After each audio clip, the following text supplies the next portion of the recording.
Welcome back to Revenge of the Drive-In. This time we've got a couple of, I want to say action-packed, but that's not really true with Escape from New York. But we've got a couple of action films, Escape from New York and Sin City. I am your host, Patrick, and I am here joined by... It's Jim. How's it going, Patrick? Hello, Mr. Tarzan. Yeah, you know what? We've got two movies that had music made by the directors of the movie. Oh yeah, Robert Rodriguez is involved in a bunch of different departments. Is that who you're talking about, or is it Frank Miller? Because that movie has two directors. Yeah, technically three, because Tarantino, it says special guest director. Do you know which part of the movie he directed? It's the car scene with Clive Owen and Benicio del Toro. Okay. Pardon me. Okay. Yeah, that's the only scene, and I was like, okay. Both John Carpenter and Robert Rodriguez did the score for the movies, or at least in part did the score for both of their movies. Yeah, this is with Escape from New York, which is what we're going to start with. This is classic Carpenter with Alan Howarth. In the early Carpenter movies, it's just Carpenter. In the later ones, it's Carpenter and Howarth. Escape from New York is kind of, I guess you'd say it's leaning towards the early stages, but considering Carpenter started pretty good, I mean, ignoring Dark Star, like, yeah. This is kind of in the middle of, like, his classic run when you've got... I actually really enjoyed Assault on Precinct 13. Some people would exclude that and say it starts with Halloween. I would say it starts with Assault on Precinct 13 and it goes to, I don't know, Prince of Darkness maybe? I'm not really sure where the cutoff is. When did Prince of Darkness come out? 87? Yeah, okay. I just wanted to make sure fucking Big Trouble in Little China was in there. Oh, yeah. Big Trouble's in there. Big Trouble, I think, has my favorite score out of a John Carpenter movie. Disagree, but that's fine. I prefer this score. I like the mood that this did. I like the synths. Yeah. Synths in score, I don't want to complain about them because when used properly, they sound awesome. But they always have a little bit of like a sci-fi futuristic feel to them. Yeah. And it works in Escape from New York. Does it work in Chariots of Fire, a movie about the 1912 Olympics? I don't know. I know that's got really famous synth music. That's great. To me, it's very out of place in that movie, but whatever.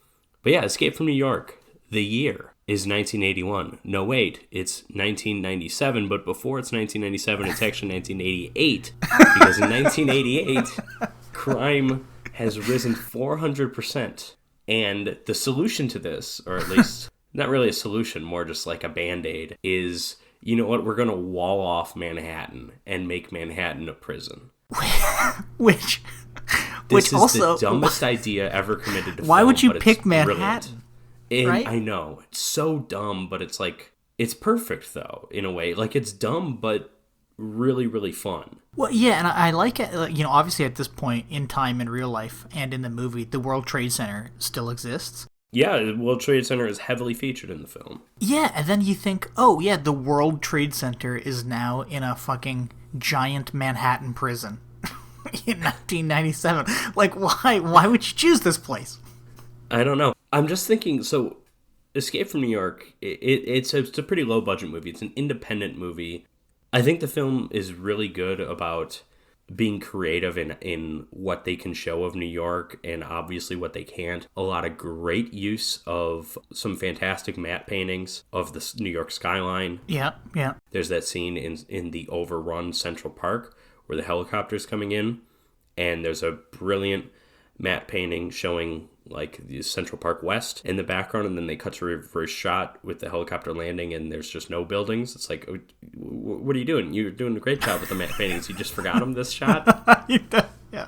Well, and you know what else they did really well? They made everything look disgusting and run down. Really well. It actually makes you believe that everything has gone to shit and you are in the abandoned streets of Manhattan. Well, and as you and I have talked about frequently on this podcast, the 1980s, the 70s into the 80s really was a period of urban decay. Mm-hmm. And in New York was hit hard. That's when we talk about it, the grindhouse theaters, the porno theaters on 42nd and Broadway, that area. Like, that area now is so much different than it was back then. And yeah, everything was so much sleazier. Everything was sleazier, yes. It was a beautiful time. Some people watch Star Trek to be like, oh yeah, that's what I want humanity to be like. I watch Taxi Driver for the same purpose, okay? Yeah. I like to pretend that I'm inhaling fumes from cars and my cigarette smoke. And as Joe Bob Briggs would point out, you go to the theater, there's that one theater that's always showing 2 Kung Fu hits, the longest running film in motion picture history. 2 Kung Fu hits. It's every night down at the Rialto or whatever. But yeah, so this is the world that Escape from New York builds for us, and central to this world, of course, is the character of Snake Plissken. Snake Plissken is a former military government guy, Black Ops, CIA, we don't really know. He did something. He was, in some capacities, probably a killer, like he's a legitimate guy, but he also... What did he rob? He robbed something. He's in prison. He robbed some bank down in Kansas City or something. But now he is being called in because the president has been kidnapped. The United States' first British president, Donald Pleasance, has been abducted. President Pleasance. Air Force One is being hijacked. He's in an escape pod, and we don't see it, but he is abducted. And we learn with Lee Van Cleef going to try and pick up the president. He's got like a homing beacon on him. Mm-hmm. They go to pick him up, and we hear from this weird guy who was straight out of Mad Max, that character. That's exactly what I was going to say. If you were to just look at him, you would expect a wilder performance than what we get from that guy. Romero is the character's name, which I'm curious. He's Romero. There's also a Cronenberg. Oh. I'm assuming they're doing like a horror director thing. I think those are the only two, other than I will point out, did you catch the president's name? No. President John Harker, which of course Jonathan Harker from the novel Dracula by Bram Stoker. Oh, okay. That definitely went over my head. Did you catch Ernest Borgnine's name? Oh, Cabby? Wasn't that it? What's his real name? Yeah, unfortunately no horror connections with that name that I can think of. But yes, he is Cabby. I was trying to think of a joke there, and I couldn't get to one. I guess the joke is the performance itself, because Ernest Borgnine, I love him in this movie, but he has no idea what movie he's in, and it's beautiful. It's almost like they asked him to show up to set, and he's like, wow, this place looks like a dump. And they're like, yeah, that's it. And he's like, this is crazy. Well, you always wonder with like a veteran actor like that who's past his prime, who's in this low budget, kind of schlocky, kind of exploitation-y movie. Pleasance has worked with Carpenter before, but you wonder with some other actors, and it's like Ernest Borgnine, it's a it's a steep drop off from Marty, and he doesn't know what he's doing, and so he's just gonna throw Molotov cocktails around and listen to jazz music, and he should have lived up to his last name and said no, Borgnine, Borgno, He should have said assimilate this. That was good. That was good. I like that.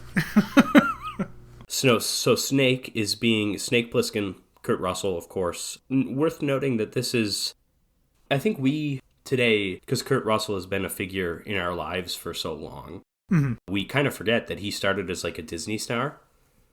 And I don't mean like the Mickey Mouse Club, like Justin Timberlake. He's not out there dancing around with Christina Aguilera or anything. But yeah. He was in like the early Disney movies, like the Haley Mills type movies. And yeah, wasn't he a kid actor in He was a kid actor. He kicks Elvis in the shin in It Happened at the World's Fair. That is true. That's verifiable. Okay, yeah. And then he's in these Disney movies. He's actually a lot older than I thought he was when he's in these. He's like 18, 20. He's like 18 or so in The Computer Wore Tennis Shoes. He's like 20 in, what's the one with Devil Dan? I remember loving that movie as a kid. I can't remember what it's called. It's a movie, but there's a chimpanzee in it. Oh, The Barefoot Executive. That's it. Oh, never mind. Yeah, I thought he's you were about going 20 to years say Dunstan old Checks in In. that movie.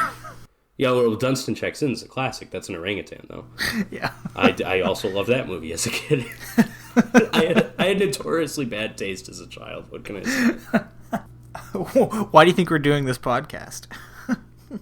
I mean, to be fair, I did not watch Escape from New York as a child, but... So Kurt Russell, this was his image. Kurt Russell was family-friendly young man. I was thinking kid actor. He did start as a kid actor, but like these Disney movies, he's a young man. Escape from New York was really his first foray into films for adults. The exception being obviously the Elvis TV movie, which came out a few years earlier, but it's a TV movie, which, by the way, is amazing. It is one of John Carpenter's best movies, I think. I think it's very, very good, but no one's seen it. But yeah, so this is like a huge role for Kurt Russell because he reinvents himself here. He's not only does he establish himself as a Carpenter regular, and he would go on to do The Thing, and of course your favorite, Big Trouble in Little China. But this is kind of his career. I guess he always did other things. He did Overboard and stuff with Goldie Hawn. Like, he wasn't all like action, sci-fi, horror, but he could play the tough guy from now on. No one would have thought of him as being able to do that before this movie. So big movie for Kurt Russell. And this Snake Plissken character, such an enjoyable character. He's kind of doing a Clint Eastwood, which is, if anything, made more noticeable when he's acting alongside Lee Van Cleef, Clint Eastwood's famous co-star from For a Few Dollars More and The Good, the Bad, and the Ugly. But he's kind of doing that, like, yeah, I'm going to talk kind of low kind of thing. He's doing more of a Dirty Harry than The Man with No Name. The Man with No Name kind of talk like that too. But yeah, you're probably right. That's probably fair. But he's basically this scumbag, like borderline anarchist. Like, he doesn't care about anything. Like, when they tell him the president's been kidnapped, he goes, the president of what? Like, he doesn't care. He is not driven to do this mission to save the president by any sense of civic duty or any sense of wanting to be a hero. He is doing it because he is being coerced into doing it, and of course the possibility of release. But also, like, they inject him with some capsules or something that are going to burst in his veins or his arteries in 22 hours if he doesn't come back and have them not removed. They have to, like, spray him with something or inject something else or something. They've got to x-ray him to neutralize him. That's it, yeah. Important background here. The U.S. is at war with China and Russia, or the Soviet, I think they still call it the Soviet Union. And the president's on his way to a peace talk in Hartford, which you'd think they'd find a better place than Hartford, Connecticut, but he's on his way to that, and he's got with him a briefcase. And initially you think, okay, it's handcuffed to his wrist. It's the classic briefcase. This is the football, right? This is the nuclear codes. But no, he's got a tape that's going to help the greater good of humanity, and it's going to bring about peace. It's basically a MacGuffin. Yeah, and I'm not even sure what's on the tape. We hear it briefly, and I'm like, I don't understand what I'm listening to. I think it's it's some nuclear fusion thing, I think. I'm not 100% sure, but yeah. The point is, as they explain to Snake, it's basically like, it's the future of humanity. Mm-hmm.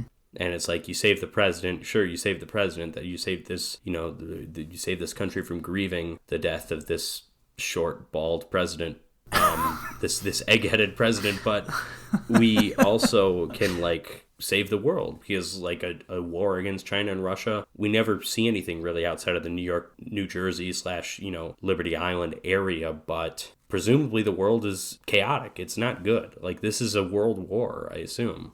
Yeah, sure. You seem very hesitant overall. Well, because I was just trying to think back, and I was like, well, we don't really see any military stuff other than all the police on the outside of the prison who act like a military. And then occasionally throughout the movie, Lee Van Cleef references Leningrad when he's talking to when he's talking to Plissken. He's like, just like Leningrad, eh? And you're like, Are they talking about World War II, or was there a more recent battle? No, yeah, it was a more recent battle, because one of the things is when Plisken's going to get dropped off, he's given like a locator, where if he gets into trouble, he can hit this button, and it'll beep for 15 minutes, and they can find him. So when he hands him this locator, Lee Van Cleef says, yeah, it's just like in Leningrad, eh? And Plisken's like, yeah, just like Leningrad. And you're like, what the fuck? Like, because he was like a soldier or something at one point, and he presumably like special ops. Yeah, and he presumably fought in Leningrad, the World War III Leningrad. I don't know. To reference the narration that this movie opens on, it never mentions a World War III, but I can only assume that's what's going on if there's war with China and Russia. Yeah. Right? It's not like the U.S. is waging war against China and Russia, and Japan, the U.K., France, Australia are just sitting idly by, you know? Oh, we have to mention, of course, his appearance. He's got the eye patch over the left eye. He's got, like, a black tank top kind of thing. This is not a black tank top movie. Don't let that confuse you. Yeah, and he's got a dope-ass super worn leather jacket. Which he doesn't wear for too long. No. He's mostly in the sleeveless. Yeah, and he's got like camo pants. He looks cool. And of course, Jim, you know my video game knowledge is borderline non-existent, but as I understand it, the Metal Gear Solid games, the character's name is Snake, and it's very clearly inspired by this character. I don't know if they match the look. You know, I was actually just looking it up, and yeah, his name is Solid Snake. Wait, Solid is part of his name? I know the games are Solid Snake or whatever. No, the games are Metal Gear. Metal Gear Solid, but Solid Snake is the name of the character. And give me a second. I went to Creation. They said that the name Snake in Metal Gear Solid comes from creeping up on someone silently like a snake. Like Elijah Wood? Yeah. Yeah, disgusting. It's gotta be Snake Plissken. It's gotta be. I refuse. I refuse to believe. Though I think at first he didn't have an eye patch, and then he got an eye patch. Oh, okay. I didn't know the character had an eye patch. The fact that I don't care if he didn't have it originally. Oh yeah. They eventually get this character named Snake and he has an eye patch. I'm sorry. It's Kurt Russell, you know. Yeah. So, anyways, Kurt Russell, Snake Plissken, he's in this like stealth plane. And they're going to fly him. The drop point is the World Trade Center. He's going to land on top of the World Trade Center. He flies really low for some reason. We do not see many shots of the plane. It's mostly shots of Kurt Russell in the cockpit. And we're talking Slave Girls Beyond Infinity level of production. It's just like a black wall behind him. And there's a little bit of red light coming from the computer screen in front of him or whatever. Anyways, he lands. He has to use like a grappling hook to like stop the plane. And then he's off looking for the president. His first real stop is at like a music hall, and it's a bunch of men in drag, and initially you think it's like, oh, it's like only a men's prison, it's a prison, right? But then no, we do meet women. But then of course we meet Ernest Borgnine, who, like almost every character in this movie, recognizes Snake Plissken. He's a living legend. He's a living legend. This is the spaghetti western character. Oh yeah. Right? And John Carpenter, like so many other filmmakers, was obsessed with westerns, and I think, again, I think he and Kurt Russell were kind of looking at this character from the same way. They were thinking Eastwood. That you see that in the performance, you see that in kind of how the characters interact with him. Mm-hmm. Ernest Borgnine is this jovial New York cabbie who I guess is in prison. I don't know. I think he just kind of stayed behind. I don't get the impression he's he does have Molotov cocktails in the back of his car, so maybe he was an anarchist or something. But then Kurt Russell just kind of wanders around. He doesn't seem super determined to do anything. He doesn't really know what he's supposed to do. Well, first he meets Ernest Borgnine because he's following like a heartbeat tracker of the president. Oh, that's right. Yeah, and George Buck Flower. I forgot about the George Buck Flower cameo. Yes, George Buck Flower has the president's heart monitor. So it's after this where the meandering comes in. Mm-hmm. But yes, it's like, oh, Mr. President, and then George Buck Flower, famous homeless actor, is just like, oh, that's right, I'm the president. It's like, oh, it's really good, yeah. Yeah. George Buck Flower. No one played a bum quite like him. So we go from our first British president to our first homeless president in George Buck Flower, or at least our first homeless president since the British burned down the White House during the War of 1812. So again, Snake at this point doesn't really know where to go. At one point, he just kind of pulls out a chair and sits down, and then he runs inside a store, or like it's a chock full of nuts, which I think is a kind of a joke about all the crazy people that are around. Yeah, and it was like a diner, but he ran in there because these weird, crazy people were banging on things, but they all started jumping out of the sewers. And then he meets a woman there again who, of course, knows who he is. She gets, like, pulled under the ground, and he starts shooting back. You don't even really get a sense of who he's shooting or, like, what's going on. No, well, but he has a cool gun, by the way. He does, but also that woman was his then wife. Did you know that? Oh, really? Yeah, I forget her name. Susan Hubley. Yeah, he was married to her at the time, and that was her first acting role after she gave birth to their son. The only reason I know this is because I watched this movie on Prime Video, and it was giving me all kinds of tips and tricks. Okay. And speaking of marriages that didn't last, Adrienne Barbeau, appearing in this film, was married to John Carpenter from 1979 to 1984. She had a pretty good part in this movie. The Susan Hubley is in this one scene. Adrienne Barbeau's one of the main players.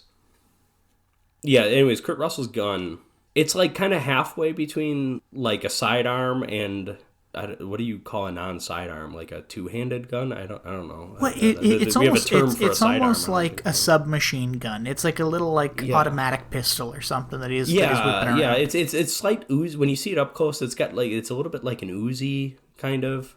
Yeah. And it's got a scope on it, but it's a cool gun. It's a cool gun. And you realize he's also kind of like, with a gun, he's essentially the strongest man in prison because none of them have not a lot of guns. guns. Yeah, that's right. I am going to do something that I haven't done in a long time. I'm going to look at the Internet Movie Firearms Database to see if I can find anything about... Shut up! You didn't expect ads. Escape from New York. Okay, what guns are used? So we have Smith & Wesson Model 6.7 pistols. That's Adrienne Barbeau's gun. It's a pistol with the scope. He gives it to her. Yeah. The scope would be absolutely useless because you don't want to hold that pistol close to your face.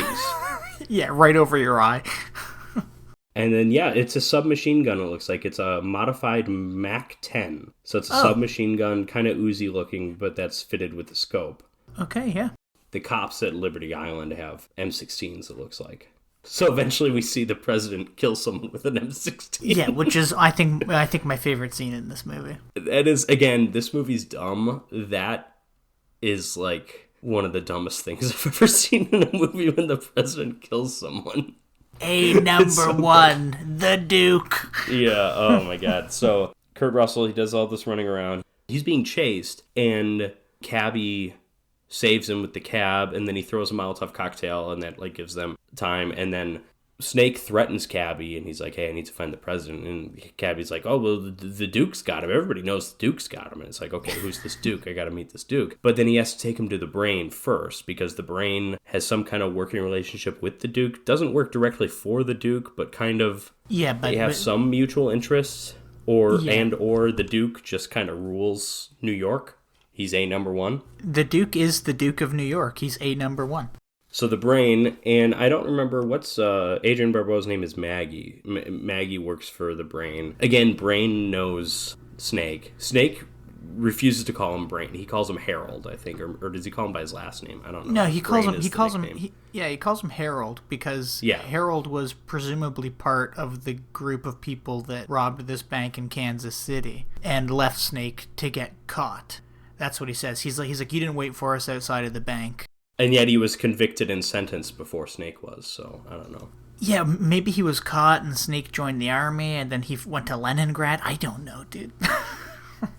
They let him serve in the army and then decided to arrest him for something that happened 10 years ago. I don't know. Yeah, it doesn't make a lot of sense. But again, this is a movie where they make Manhattan the most valuable piece of real estate in all of the world into a prison. This movie doesn't make sense. Well, also, can we talk about why his name is Snake?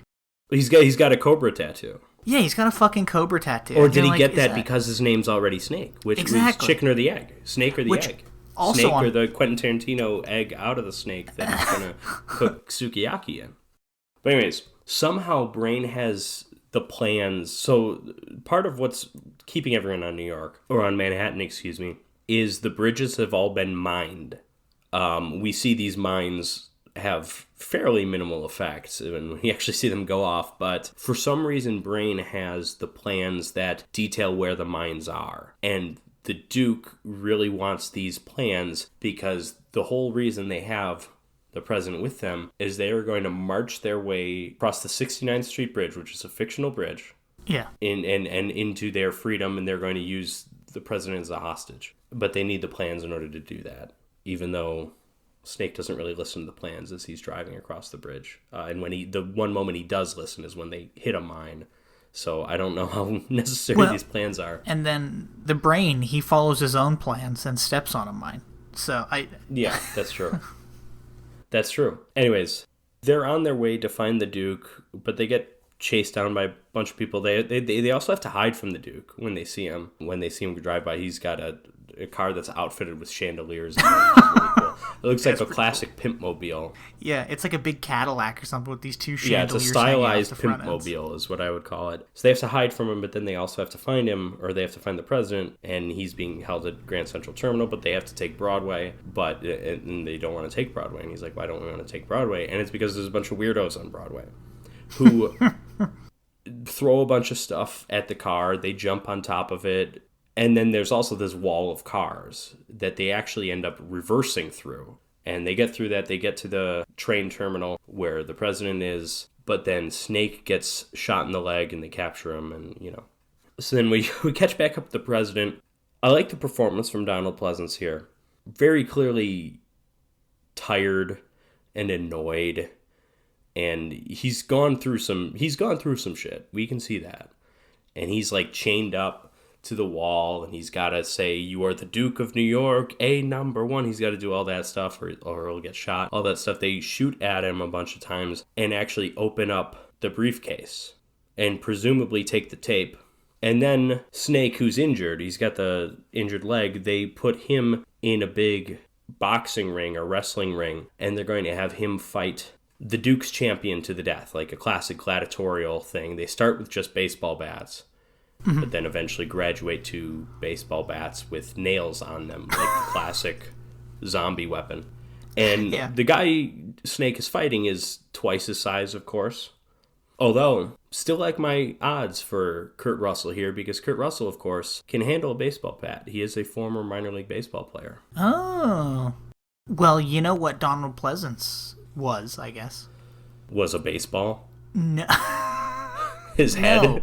No. His head is perfect basketball shape. I read an interview of his about this movie, and he was a former POW in World War II, and he said I was going to say, because that's what he is in The Great Escape. He was in real life, too. Okay. Yes, yeah, and he said that he drew on inspiration from those real-life hardships to play the the part of the president being chained to the wall or tied to a chair. Interesting, because I actually find those scenes, I do genuinely, I laugh about Donald Pleasance because he's not really disguising his English accent too well, but he's good in those scenes.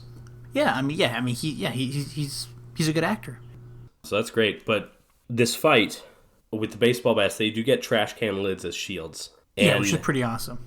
And while this fight is happening, the Brain and Maggie go to Romero and say, hey, we got to speak to the president. We got to get something from the president. He's got cyanide pills. We're worried he's going to take them as they march across the bridge. And then they shoot him and all of his men, and they free the president.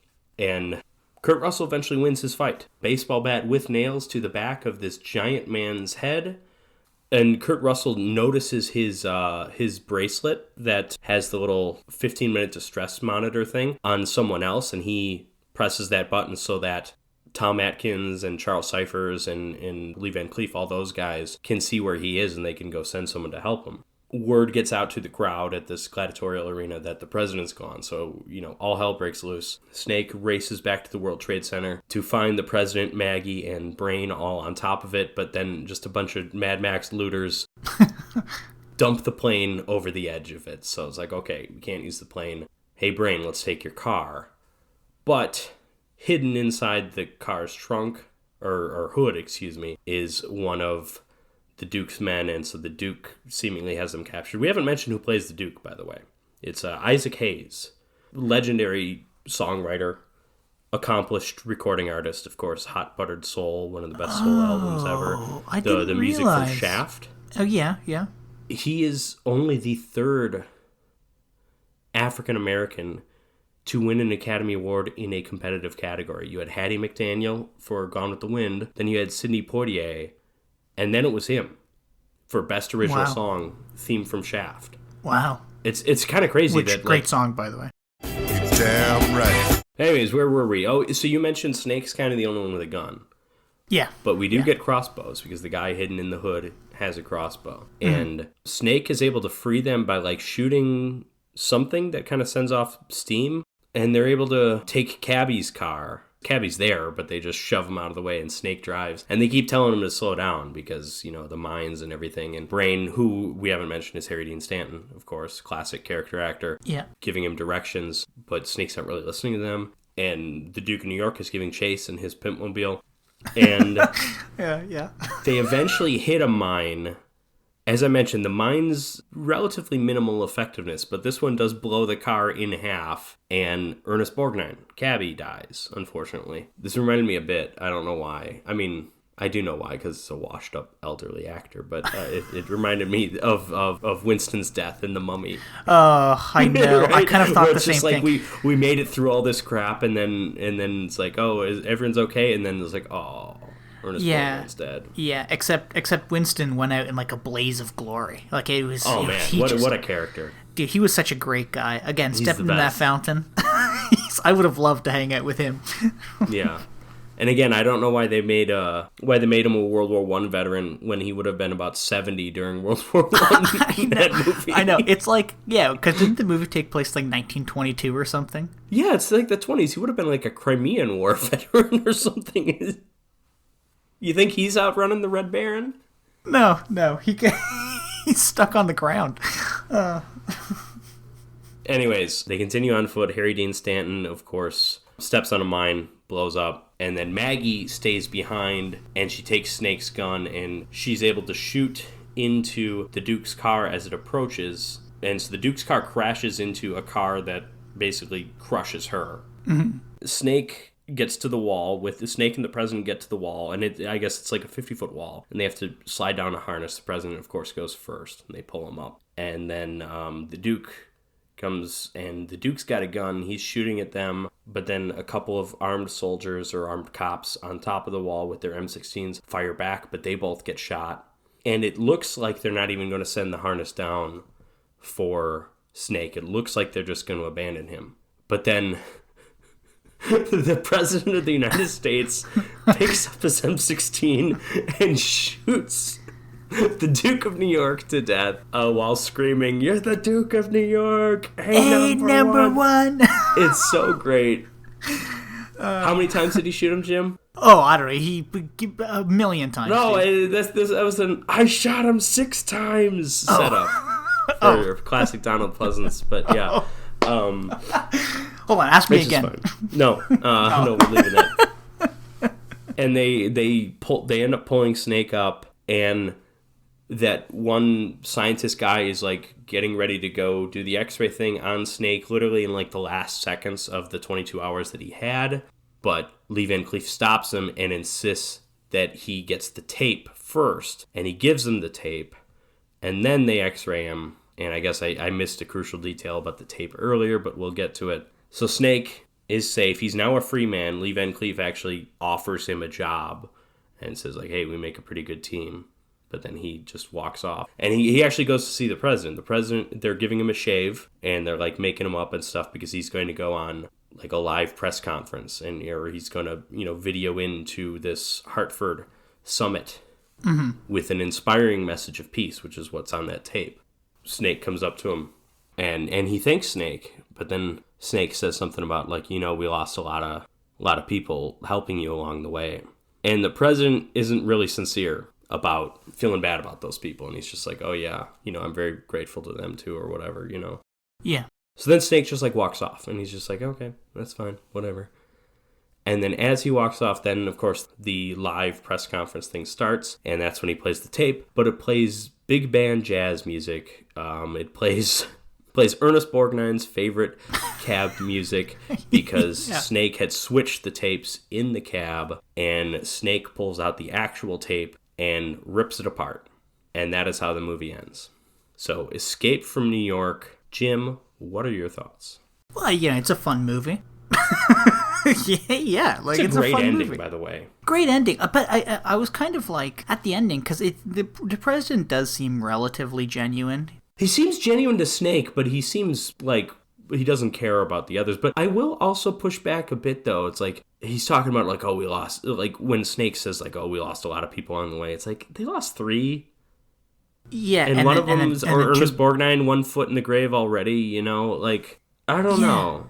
Yeah, it's not like he was actually their friends. You know what I mean? That's another thing, too. I do feel like the Snake, I think it's perfectly in character for Snake to bring the president back and just, like, walk off and just not care. I think it's weird that this seems to be, in particular, what kind of sets him off. I think that seems out of character to me. And if the tape was something that is supposed to benefit the whole of humanity and end this possible World War III that's happening, then you'd think he'd just be like, yeah, here's the tape.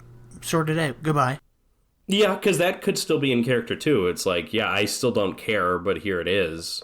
Yeah, it's just, it's an odd ending, but the movie's fun. It does feel a little slow and aimless. It's very slow.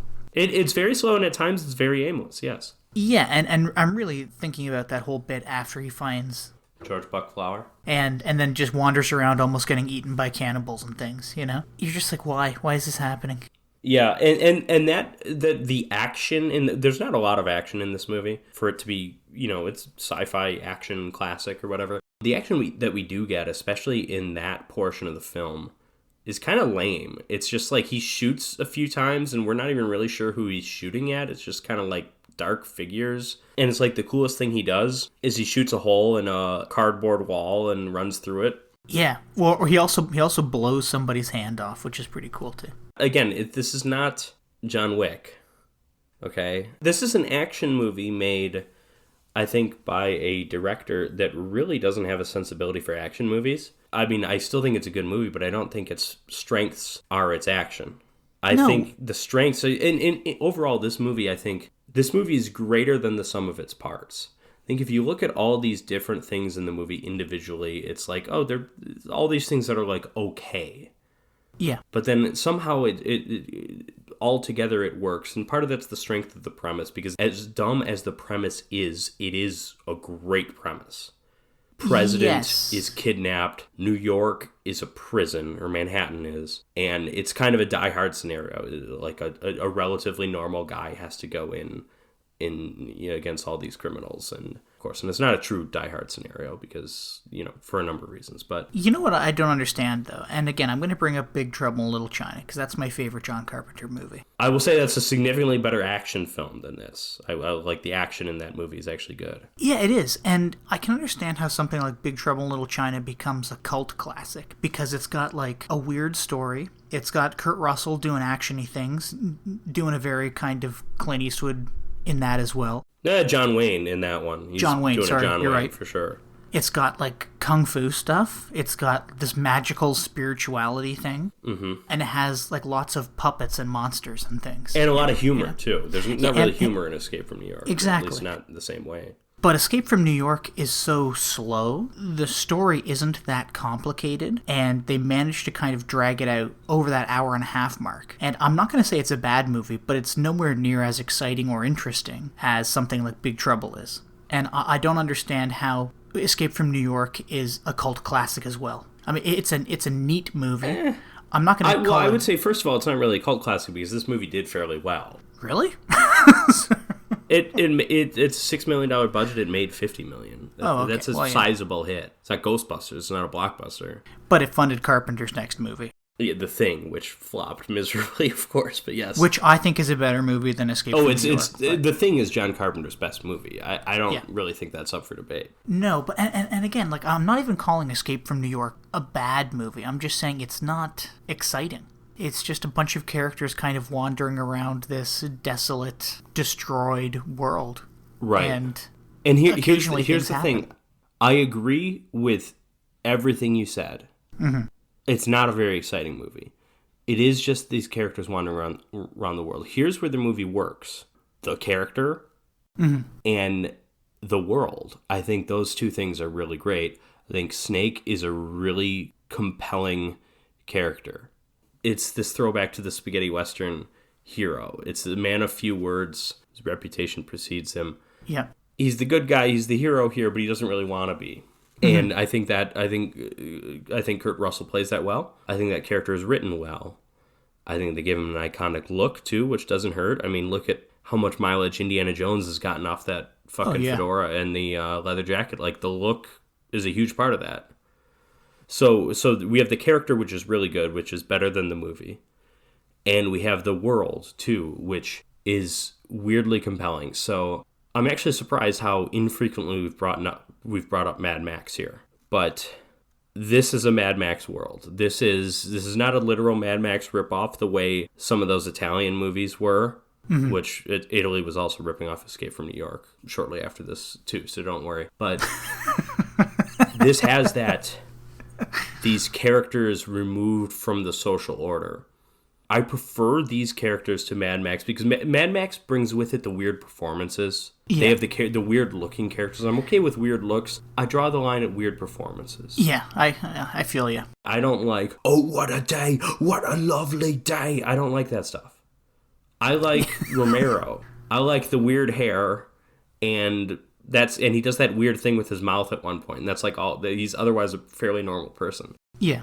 I like that the Duke of New York is just straight out of a blaxploitation movie. He's the godfather of Harlem, basically, in the Fred Williamson movies. I kind of like these characters because as we see how the world functions outside of the usual order, and we're dropped into it from the outside, too, so we don't see all of it. We just catch glimpses here and there, and it's like, I guess there's still a functioning cab business. Or maybe he's just doing that for fun. I don't really know. Well, I think part of what makes these characters interesting is that there is a very small spoken backstory, but the majority of it is unspoken. We do not learn their backstory. I mean, at Cabby at one point, he says, oh, I've been driving here for 30 years. And you're like, well, why are you still here? Did you commit a crime? What's happening? We just have to go with it, right? Just like Pliskin. He was in Leningrad where he had a tracker. Why was he in Leningrad? Why was he given a tracker? What's happening? Yeah, I choose to believe that Cabby didn't commit a crime. He just refused to vacate when they turned New York into a prison. I think he loves New York too much. Yeah, or again, and then you have, what's his name, Harold? Is that his name? Brain, yeah. When Pliskin's like, oh, long time no see. Yeah, we're old friends. You left me standing there on the curb. It's because of you I got arrested or whatever, Again, we're only getting part of the backstory, and the rest is left up to our imaginations, and we're wondering, well, how did this happen? How come we don't see this? Will we ever see this? Will we find the answers? That's part of what keeps us interested in the characters. And then we don't find any of the answers, though. If that's... Because that was not necessarily on my mind when I was watching this, but if that's on your mind, were you disappointed by the lack of answers? No. Well, this is one of those movies that I've seen every so often since I was a young kid.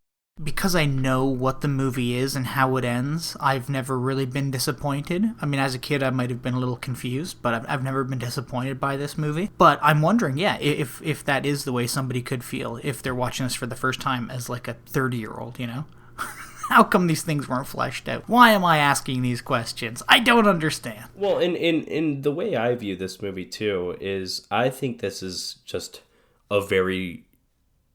I was almost said very fun, but I'm walking that back because honestly, it's not that fun. No. But it's an effective B-movie.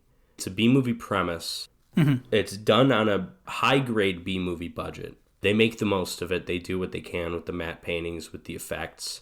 They never shoot above their means. It's a movie that lives up to its premise and executes its premise in a fairly satisfying way. I want to see a movie about a president who's kidnapped and taken into the Manhattan, and Manhattan is entirely a prison. I think the film pulls off all of the stuff with that really well. You could also, just going back to the ending, not the very end, but I'm talking specifically the moment Donald Pleasance, president of the United States, picks up an M16 and blows away the Duke of New York, okay? You could look at that as satisfying ending to a B movie. This is such a dumb movie, and sure, the president of the United States is going to pick up a gun and kill someone because that's just like, why not? Or you could look at that as being symbolic, especially because the Donald Pleasance performance, Donald Pleasance is not camp in this movie. This isn't Halloween 5 Donald Pleasance. He's committed to the material. The scenes when he's being tortured, he plays that resolute, mm-hmm. but terrified. Mm-hmm. And his exposure, even just in 24 hours, to that madness, to not just 80s New York, but to a hyper 80s New York, a New York populated by only criminals and or Ernest Borgnine, his exposure to that, even the president of the United States who is aiming for world peace, even that president can pick up an M16 and blow someone away. Is there something there? Probably. Do I really care that there's something there? Not really, because it's satisfying just to see the President of the United States pick up an M16 and shoot someone. Like, it's so dumb. Yeah. And it's fun in a dumb way. Yeah, I don't know. I'm sure there have been papers written about Escape from New York. Well, yeah, especially because, like, Carpenter, he's not the social commentary master that someone like George Romero is, but he made They Live. Mm-hmm. Yeah. Well, maybe we'll have to look into it on another episode. Or not. So let's talk about another film that is rife with allegory. Sin City from 2005, I believe. Directed by Robert Rodriguez and Frank Miller. This is based on Frank Miller's comic books of the same name. I think some would call them graphic novels, but again, you and I are not experts on this stuff. But no, I think I've read 2 comic books in my life, and neither of them were by Frank Miller. Okay. Frank Miller, by the way, is the fact that I even know who he is, the fact that I know his name, says something about him as a comic creator. I'm going to go into some detail here, Jim, in as much as I know. Okay. Is that in the 1980s, I think with some other people, with Alan Moore, there's this kind of renaissance in comics, telling darker, more adult stories. And Frank Miller in particular, he felt that comic books were basically either too wordy or too image-based. Like, he felt it was always one way or the other, and he tried to blend those two in a more balanced way. And the little that I know about comic books that come either before or after, it seems like what's come after has been very much influenced by Frank Miller. Listen, before Frank Miller, Batman was Adam West. Mm-hmm. And now we have dark, brooding, miserable Batman, and there's tons of comic creators, I'm sure, that are involved in this kind of shift. But worth noting, very influential in his field. Now, it's funny that you bring up that he thought that some comics were too image based and others were too wordy. Because again, I haven't read any of his Sin City graphic novels, but I'm wondering if they were as image-based or as wordy as this movie is. Well, that's the thing. So, credit to Rodriguez, to Miller, fully committing to the aesthetic of this film. Mm-hmm. It's not for everybody, but it's very interesting. And they tried to do this with 300, and it looks a lot worse than 300. I wonder if maybe just the black and white looks better. But it's also like Sin City is this neo-noir thing. Mm-hmm. And so the wordiness that you're talking about is coming about through that narration. And the problems that I have with this movie are just that the stories are just kind of dumb. But yeah, I love this film's visual style. And I like a lot of the noir feel. I still have problems with this movie, but go on. I'm not really sure how I want to approach this movie, so I'd actually want to come back to what you're saying, but I'll just give a brief overview here. This is a neo-noir anthology where there's 5 separate stories, though they're all kind of tied together. Very loosely. Like, some of them are tied together, and many really aren't. Well, like, for instance, our first story is called The Customer's Always Right, Part 1, and then our last story is The Customer's Always Right, Part 2. By the way, you say they're called that. It's not like title screens appear. No, I had to look them up on Wikipedia. I assume these are directly taken from Sin City titles. I believe they are, yeah. The Hard Goodbye is one for sure. Yeah. And The Hard Goodbye is, in my opinion, the highlight of this film. Well, yeah, I agree. So, I guess I'll just read the name. So again, we have The Customer's Always Right, Part 1, followed by That Yellow Bastard, Part 1, followed by The Hard Goodbye, and then after that we have The Big Fat Kill. The Big Fat Waste of Time. Yeah. I fucking hated that one, but go on. Yeah, I wasn't a big fan either. And then we have That Yellow Bastard, Part 2, and The Customer is Always Right, Part 2. And I will say that The Customer is Always Right. They really just feel like bookends. Like, the rest are like proper stories. Yeah. Those are just kind of like tiny little incidents that happen. Yeah. They're little morsels that we get leading into the larger story and leading out of that story. Yeah, this movie has lots of actors. Yeah, some big names. A lot of names that were like, oh, that's a 2005 name. There's a few of those. There's Nick Stahl, there's Josh Hartnett. Yeah. But then a lot of like, okay, Bruce Willis and Mickey Rourke and Jessica Alba, Clive Owen, Carla Gugino. who's like a Robert Rodriguez regular. Benicio del Toro, of course. Yes, Rosario Dawson. Yeah, some big names. And I guess let's start with the visual style. We've got to describe this if someone hasn't seen the movie. This is all black and white, noir style, though it is very stylized. It's Schindler's List black and white. There are occasional splashes of color, mostly red, but obviously yellow too, in some big moments. The only colors you get are red, blue, green, and yellow. Those are the only 4 colors that pop throughout the whole movie. Oh yeah, blue. It's it's Alexis Bledel's eyes are blue. That's right. And it's Benicio del Toro's car as well. Everything is very stylized. Everybody's driving old cars ranging from the 1930s to the 1960s. Yeah, we're going for noir look. When is this story set? Doesn't matter. This is fantasy. I would compare it to like Tim Burton's Gotham City, where it's just like it's kind of its own thing. It's a mishmash of time periods and styles and things. Yeah, and then so in addition to the black and white, almost everything is like CG, right? There's like very little physical sets. Yeah, or some of it appears to be like cutouts, while other backgrounds appear to be CG. There's lots of CG car drive.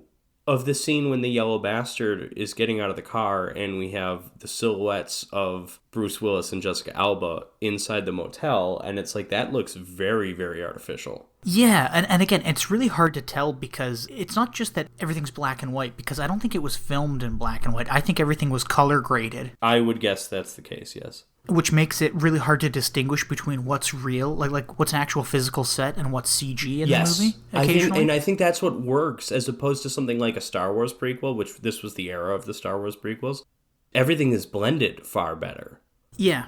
Actually, I was having a conversation with a friend today, and actually your name came up, Patrick, because I was talking about how I had to record this episode of the podcast tonight, and we were doing Sin City as one of the movies. And he said, "Oh, I have a friend who loves Sin City. She thinks it's one of the best movies ever made." And I said, "Okay, relax." Yeah, let's calm down. I mean, 8.5 exists, Yeah. Pieces. I said, you know what my problem with Sin City is? It's the same problem that people have with anime. If you don't like the style, it's hard to get into. Yeah, okay. I see where you're coming from with that. And I ended up liking the style, maybe in spite of myself. I don't know what, like, 'cause this is the second time I ever saw this movie. First time I saw it, it was on Netflix or something, and I was like, yeah, I've heard a lot about it. Let me watch it. Mm-hmm. I don't care about comic book movies. I don't know what's going on. And then the style just kind of grabbed me. I'm like, I like this. I like the looks of this. Because the classic noir is black and white. Mm-hmm. And then this is that, but with splash of comic book. I want to say this is a colorful film, even though obviously it isn't. But it's like this creative visual element, which is that blending of CG and physical sets that makes it seem colorful, even when it's not. And it still has like all the great, beautiful black and white, dark shadows and stuff. Yeah, even there's lots of points in the film where characters are in silhouette or some things are colored white when they shouldn't be, if you know what I mean. Like Elijah Wood's eyes. Like Elijah Wood's eyes, yeah. Or Becky's necklaces. Something I'm just going to say here. First of all, like, a big cast, a lot of big names. Lots of big tits. A lot of gorgeous women. And also just like Frank Miller, Robert Rodriguez. I don't know if it's the black and white, if that's the actual style. These guys know how to shoot gorgeous women. I don't know what it is. It's so many shots. I'm thinking of Carla Gugino when she's naked she's in the bathroom. Beautiful. That reminded me like the opening of a Bond, a Bond credit sequence. That's what it looked like. This entire movie kind of reminded me of those credit sequences. There were a lot of shots specifically centered around women where you could almost print that and hang it on your wall as like a high art piece. Yes, well, anyways, we've spoken about the style. If you're listening to this and you don't know what it looks like, I'm sure when Patrick puts this up on YouTube... Images. Yeah, exactly, or Google a few images. The first story, very briefly. Customer is always right. There's like this woman in a red dress, beautiful red dress. Everything else is in black and white. She's on the balcony of this ritzy-looking building, and this man comes out, offers her a cigarette, and kind of asks her, is something wrong? You look to be troubled. Are you running from something? And she's like, I am. And she kind of tells part of her life story in a very kind of secretive way, and then this guy pulls out a pistol and shoots her in the gut and kills her. Turns out he's a hitman, and she was right to be running from something or someone. He's the salesman, she's the customer. Exactly. That she had hired him. Oh, really? Is that how that... Yeah, because she's running from something. Something worse than death is about to happen to her. Oh, I thought he was just like a hitman for hire kind of thing. I didn't think so. I thought, whatever. I don't know. Anyways. Why is she the that's customer? If it was, I don't know. Maybe I'm wrong. What the hell do I know? All I know is Josh Hartnett killed someone. And then we get into our first story where we have Bruce Willis, which just kind of made me feel sad because of Bruce Willis. Because he's not doing well, yeah. And he's not doing well in this movie either. He's got some health problems. No, but he's great. Which, out of all the stories, I do like the Mickey Rourke story. What's it called again? The Mickey Rourke one, yeah. Yeah, I like that one the most, but I like all the stuff with Bruce Willis as well. I like the Bruce Willis performance. I think he's a perfect match for the intentionally old-fashioned, noirish narration. I think he's perfect for that. When other characters use the 40s, 50s dialogue, it does not sound as good. Like Clive Owen. Clive Owen, sure. I was going to say Michael Madsen. When Michael Madsen says, hey, slow down, Bruce Willis, you got a bum ticker, I wanted to punch him in the face. Fortunately, Bruce Willis beat me to it. But, Michael Madsen? More like Michael Badson. No, Michael Madsen, first of all, what happened to that guy? How many packs of cigarettes did he chain smoke to sound like that? He sounds like William Smith in Get Even. You killed the only woman I ever loved. And it's payback time. She was a full-blown bitch.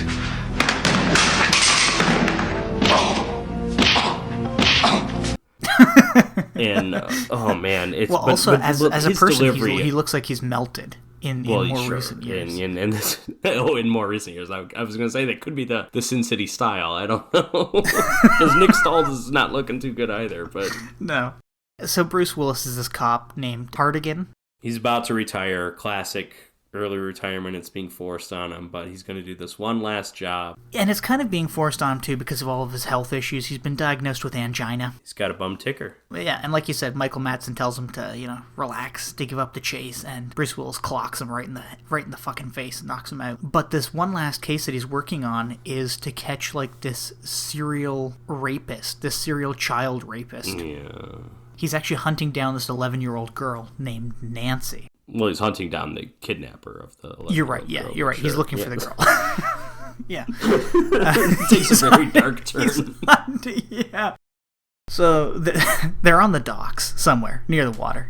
Probably Manhattan. Probably. It's Basin City is the name. Hence we get Sin City is just the shortening of that. Yeah. Well, he's on the docks. He's looking for this little girl, and he comes across some bad guys, and he starts killing them. But almost Nick immediately. Offerman. Yeah. No. Wait. Yeah. Yeah, Nick Offerman is like Schlub or whatever his name is. He's one of the. Yeah, but he's later. He doesn't kill him. He knocks him out. Oh, okay, yeah. But he does catch up with this child kidnapper / rapist, and his name is Junior Rourke. Rourke is his last name. Junior. Yeah, played by Nick Stahl, one of the most 2005 people who's ever lived. He's John Connor in Terminator 3, and not anything else of note that I can think of, certainly. Ever. Anyways, Bruce Willis catches up with him, and he shoots his ear off, and then his hand off when he's reaching for his gun, and then he fucking blows his nuts off, which is pretty cool. And again, the blood splattering here, it's like glow in the dark. It's not colored. It's white, it's just, right? yeah. It's really neat because they do that for blood in a couple of these stories. They do it for the Band-Aids on Mickey Rourke's face after his motorcycle accident. I mean, after. I remember, I gotta tell you, the first time I saw this movie was maybe 2010, and I was watching it with my mother. And when Mickey Rourke comes on, my mom goes, oh my God. What happened? Is that Mickey Rourke? And she goes, I can't believe that's his face. Oh, he's so disgusting. To be fair, it isn't, but I know, but she thought it was. One's almost as bad. Brilliant. Yeah. Bruce Willis is dealing with Junior, and again, he's blown his manhood off. Or in his words, he's taken away one of his weapons. No, he takes away one weapon, then he's going to take away the other. I think we get that narration. He's in the process of saving this little girl, Nancy, when Michael Madsen comes up behind him and shoots Hartigan in the back. And he was a bad guy all along. Because he's a crooked cop. This is one of those movies. It's like, every cop is on Clive Owen when he's getting pulled over. There's always a chance it's one of the few honest cops in the city. Every cop is crooked except for Bruce Willis, basically. Yeah. Well, Michael Madsen flees the scene before the non-crooked cops show up, and as Hartigan's laying there on the dock dying, he seemingly dies peacefully, knowing that he traded his life. To him. Yeah. He, an old man dies, a little girl lives. Seems like a fair trade-off or something along those lines. Exactly. Yeah. And then we cut to our new characters in the hard goodbye, this portion of the movie. And we've already spoken about him. Mickey Rourke. You already said earlier that this is your favorite. Got a face made of wood or something. My God. I don't know. It's so awesome, weird. Though. It's cool. It's like very good makeup. Marv, if you look him up and just like Google image him, he looks the exact same. And that's what I was going to say. The fact that they make such a specific decision to give him this face, this isn't Mickey Rourke's real face, is like obviously it's stripped straight from the graphic novel. Mm-hmm. And again, it's impressive. His character, he's like this down on his luck, really ugly, beat up dude. Ultimate cynic. Yeah, and he's seemingly unkillable. He gets hit with a car 3 times. He gets shot a bunch of times. A few moments in this is like, does he have superpowers? I don't like he's this. kind of like a smaller, like uglier Hulk. Exactly. Yeah. Yeah. I like we were both going to that same. Yeah. We were both going to that same route. But he's more sensitive. Obviously, he does have a personality. And we start with him. He's getting his Hulk smash on. He's in bed with Goldie, a woman that he later learns is a prostitute.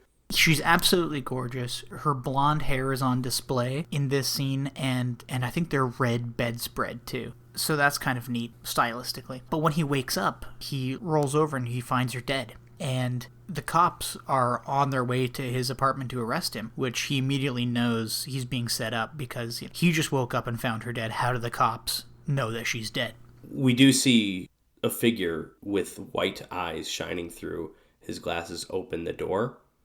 Yes. And you can tell it's Elijah Wood. Which it's that little boyish mouth. Yes, it's very. Even though we can't see his eyes, which are probably Elijah Wood's most distinctive feature, it's like, oh, that's Elijah Wood. Well, and then after Marv wakes up, and I think this might be one of the most beautiful women I've ever seen on screen. He Jamie goes King? to his parole officer's house. Carla Gugino. Okay. Well, I mean, he busts out, he kills a bunch of cops, steals a car, does all that stuff. Right, I forgot about that. Then he ends up with Carla Gugino, a figure straight out of a James Bond title sequence. She's just absolutely gorgeous. She's his parole officer, so here we learn he's like an ex-con, and he's sitting in her bathroom. He's come to get more medication, and I guess he proclaims in this movie that she's a dyke, and she's seeing her like this. Her girlfriend is like this therapist or something, or psychologist or something, and she's giving her these medications that she can then give to Marv, and I guess it helps him with some kind of a mental issue he's having and like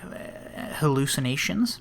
Lucille, I think that's her name. She says, "Hey, maybe this Goldie thing and maybe this cop thing didn't really happen. Maybe you just haven't been on your meds in a long time. Maybe you should relax a bit." So he goes to a bar, to a strip club, and he's just hanging out, having some drinks, and then he is approached by these 2 hitmen who ask him to go outside, and he beats the ever-loving shit out of them. And then he asks one of the hitmen, he's like, "Who sent you? Who killed Goldie? What's going on?" And then we just cut to him terrorizing different people. Dragging one as he's speeding down the main street.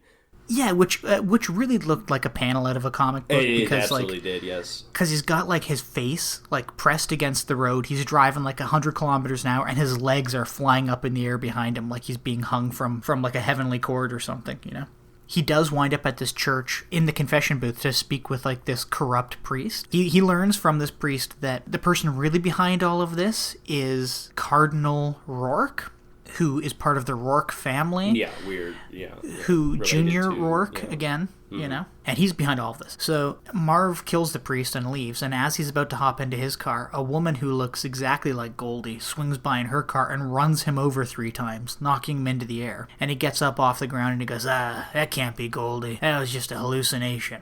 So Marv goes to the Rourke family farm, I guess, where he's attacked by creepy Elijah Wood, who sneaks up right behind him. As he sneaks up behind him, Marv goes, this must be the guy that killed Goldie, because I didn't even hear him sneak up behind me. So creepy Elijah Wood knocks him out. When he wakes up, he's locked in the basement with Lucille, and she's naked. Yeah, do we see her wearing clothes ever in this movie? She puts on a bathrobe. Yeah, she puts on a bathrobe in the bathroom. So Marv takes his coat off and puts it around her. And she's like, creepy Elijah Wood is terrible. His name's Kevin. And she's like, creepy Elijah Wood is terrible. He eats women. And then the camera pans up to the wall. And there's like 5 women's heads mounted on the wall like deer heads. And then she says something like, he's so awful, he made me watch while he sucked the meat off of my fingers. And then she pulls out her left hand and it's just a stump. Like he's eating her hand. Why did he kill Goldie? He didn't eat her. Yeah, unless he ate her off screen. Right? I mean, come on. That's the entire reason he kills people. Oh! I'm jumping ahead here, but Goldie had to be killed because she was sleeping around with the clergy. No, you're right. Cardinal Rutger Hauer. So, going back to our Hulk conversation, creepy Elijah Wood starts to run away, and fucking Marv just rips the bars out of the window, and him and Lucille crawl out, but they're almost immediately met by a group of corrupt cops, who Lucille doesn't really know this. She's like, I'm his parole officer, here's his gun, we're trying to get to the bottom of this case, and they just mow her down. So Marv kills all of them except for one, who he questions before killing, and this cop says that Cardinal Rourke arranged for Goldie's murder because she's a hooker who was sleeping with a lot of the clergy. And again, I guess it's at this point that you're kind of like, oh, this movie's all about corruption of the higher ruling classes. Yeah, I mean, we even cast a person named Powers as one of the villains. Yeah. Yeah. Marv goes to Old Town, which is where all the hookers hang out, and he's going around asking about Goldie, but he's captured by her twin sister, Wendy. And when Wendy realizes that Marv didn't kill Goldie, that he's actually tracking down who did kill her, she decides to help him, and the two head back to the farm where Marv traps and quarters Elijah Wood before letting his dog eat him, which is pretty disgusting. Yeah, Elijah Wood's dog. Yeah, because yeah. Elijah Wood's dog would get fed the table scraps, basically. Yeah, and this scene always creeped me out as a kid, and it still creeps me out today, when, like, Elijah Wood, he's tied to a tree. You kind of see just a headshot of Elijah Wood when Mickey Rourke is talking about him, and then the camera kind of cuts, and then we get to another shot where it's just his torso tied to a tree, but he's still alive. He's just missing his legs and his arms, and it's red, bloody stumps that are colored. And then the dog starts ripping away. It's disgusting. That's all you need to know. It's disgusting. Then Marv confronts Cardinal Rourke, who confesses his part in the murders. The most disgusting part about this, too, is that the Cardinal says, oh, well, we ate the hookers together. First off, nobody would miss the hookers, that's why we were killing them. But we ate them together because we consumed their souls. So, believe it or not, Marv kills the Cardinal. And then he's captured by a bunch of guards who break in. He's nursed back to health just to be killed. He's put in the electric chair, and it takes two jolts from the electric chair to kill him. He does get visited by Wendy before that, though, of course. Oh, that's right, yeah. And he calls her Goldie and then apologizes, and she's like, you can call me Goldie if you want or whatever. Yeah, and then he gets electrocuted, and then he spits out a bunch of disgusting red gloopy blood, and he goes, is that the best you guys can do? And then they shock him again, and he dies. And we get a nice little zoom in on his eye, and we can see that there's something red in there. And as we zoom further in, it is the bed sheets with a dead Goldie on them. Yes. Or dead him and a dead Goldie, I believe. Yeah, true lover's death, or whatever. And then here's the most annoying and boring story. Oh my god, Next, yeah. The big fat kill. I'm going to just gloss over this, I think, if you don't mind, Patrick. It's this bit stars Clive Owen and Benicio del Toro and Brittany Murphy and Rosario Dawson. Yeah, a bunch of attractive people. And Benicio del Toro. Yeah. Yeah, Actually, I like him a lot. Who, by the way, does not look like Benicio del Toro in this movie. They give him... It's much more flattering makeup than Mickey Rourke has, but they also... Again, I'm assuming in a faithful recreation of this character's look, he looks like... Kind of like Antonio Banderas in Desperado. He looks like a man whose hair is constantly wet and like over his face. Gets dunked in a toilet. Yeah, in a piss toilet. So why did you hate this story? Was it the offensive Irish stereotypes? No. That offended me. No. No, I'm kidding. I make more jokes about that stuff than anyone. I think I didn't like this story because it wasn't hard to follow, but they were just cramming so many characters into this story. Mm-hmm. It just felt like they could have cut out a lot. It also felt like it might be the longest one. Like, if you take the 2 Bruce Willis segments, it's probably longer than this, but this is probably longer than either Bruce Willis segment, right? Yes. I'm just guessing. I mean, it certainly feels like it. But yeah, let's sum it up really quickly. We got abusive boyfriend, who's Jackie Boy, played by Benicio del Toro. Benicio del Toro. Girlfriend is Brittany Murphy, who we've already seen as the bartender at that strip joint. Mm-hmm. She's been sleeping with Clive Owen. Mm-hmm. Benicio del Toro and his boys come in. He hits her. Clive Owen dunks his face in a pee toilet. In an unflushed toilet and threatens him, and then he takes off to go chase after him, basically to make sure that he doesn't hurt anyone. And he drives into Old Town where all the hookers are, and where it's explained that they are the law. Yes. And he tries to pick up Becky in the movie, and I forget the actress's name always. Alexis Bledel. And she turns him down. And then Miho. Yes, yeah, with a couple samurai swords. Yeah, I mentioned the offensive Irish stereotypes. How about why are Japanese people just superheroes to people like Quentin Tarantino and Robert Rodriguez? So you know what? And here's the thing. And I thought if Tarantino was going to direct a full story, that this would have been the one. Well, yeah, but he didn't direct a full story. But he did direct a scene from the story. You told me. Exactly. Yeah. But Miho swoops down, she kills everybody. Benicio del Toro is last to die, and he kind of dies in the most brutal way. Miho plugs his gun up, and he goes to fire at Clive Owen, and the gun just ejects and hits him in the skull, killing him, kind of. Miho has to slice his throat open for him to actually die. Turns him into a Pez dispenser. It's at this point that they realize that Jackie Boy is actually a hero cop named Iron Jack. I just love these like noirish names. I know, but it's so cool, Iron Jack. Like I'd love somebody to call me. And again, Iron how is Jim. Powers Booth a real name and not one of these fake names? So they're like, oh Christ, we gotta hide the bodies and make it look like they were never here, because if the cops find out that we killed this hero cop and some other cops, if the cops find out that we killed these hero cops, the hookers running Old Town are going to be attacked by the cops, and the mob is going to be brought back in, and there's not going to be a truce anymore between the cops, the hookers, and the mob. Yeah, I thought they were worried about the cops, but they're really worried about the mob. Yeah, because I guess the mob plays well with the cops, and the ladies don't play well with the cops. Also, Rosario Dawson is like the leader of the hookers. We haven't said that. Yeah, and what's her character name? Gail or something?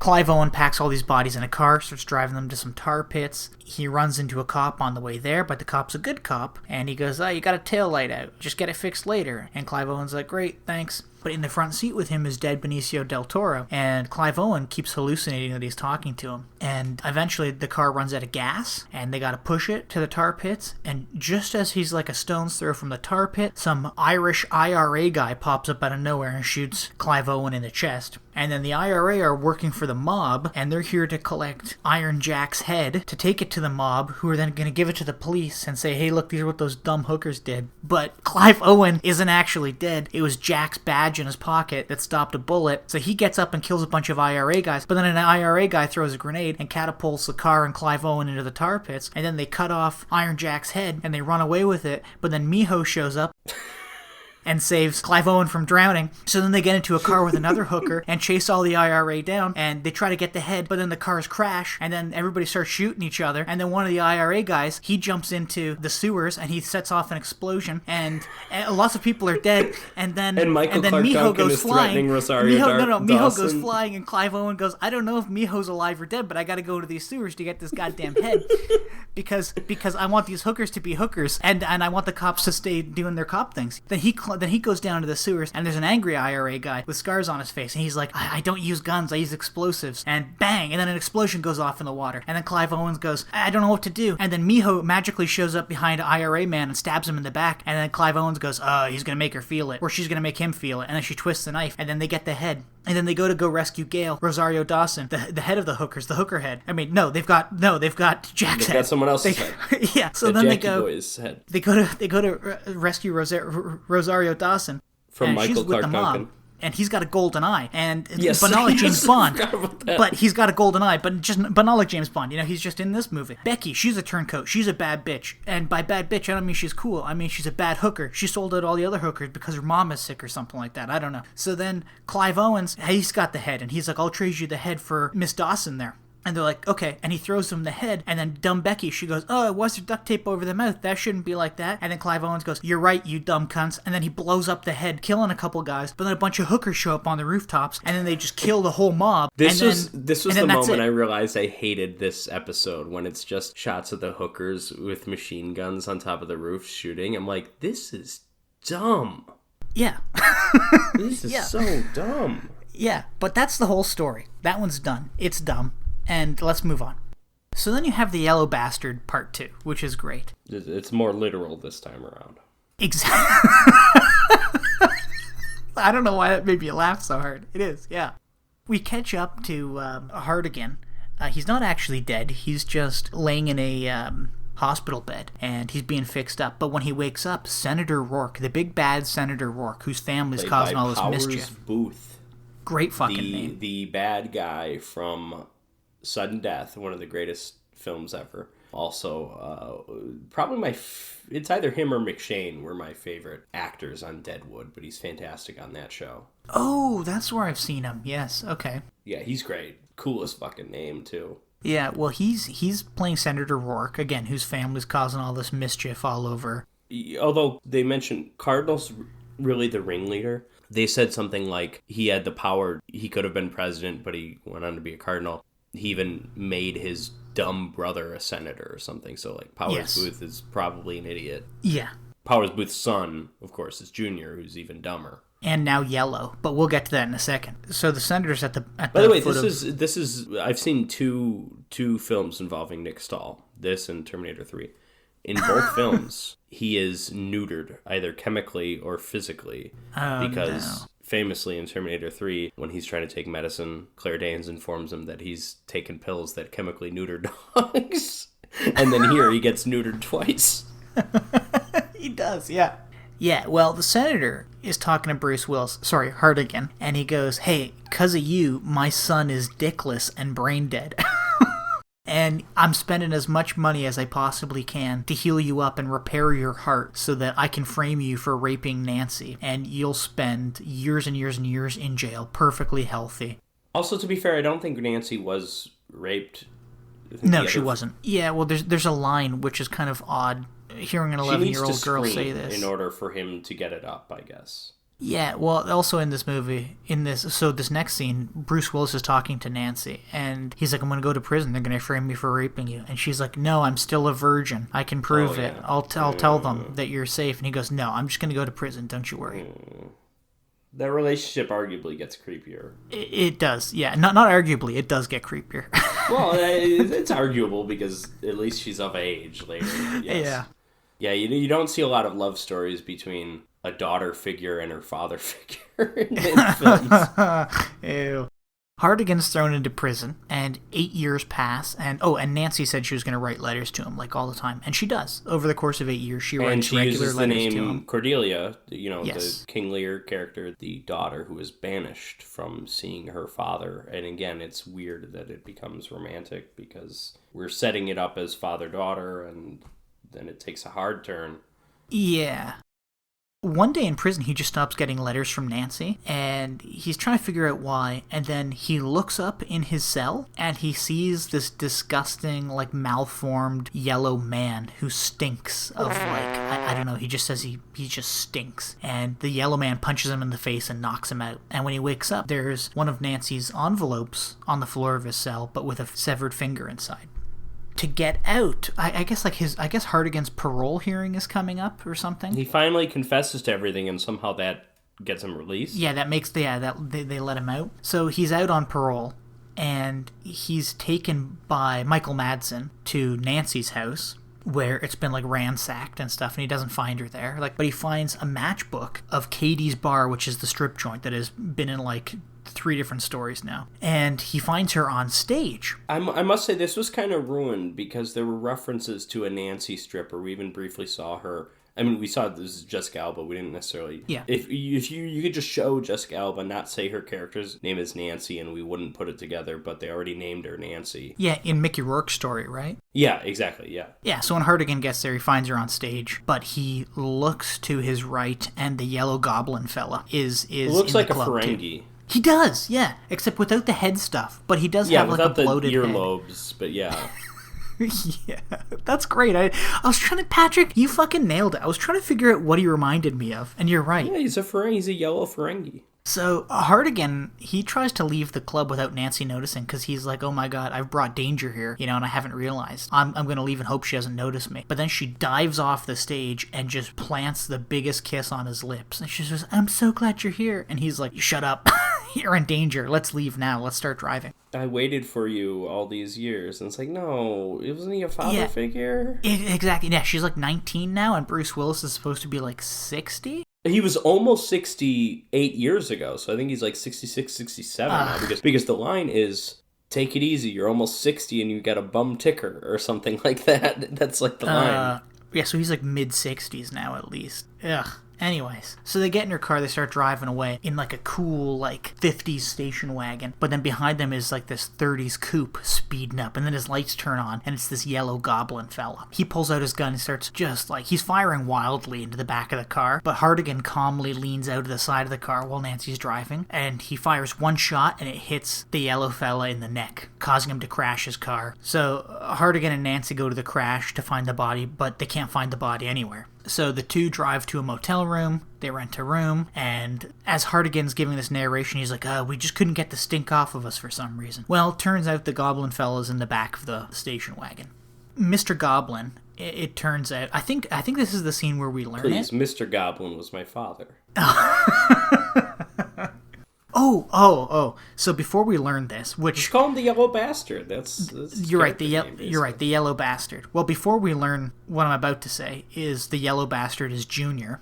Nancy and Hartigan are sitting on like this couch, and she's like, I waited for you for so long, and I'm in love with you, and there've been plenty of men, but I haven't loved any of them like I have you. And he's like, no, stop. When they all look like Mickey Rourke, sure. Yeah. Yeah.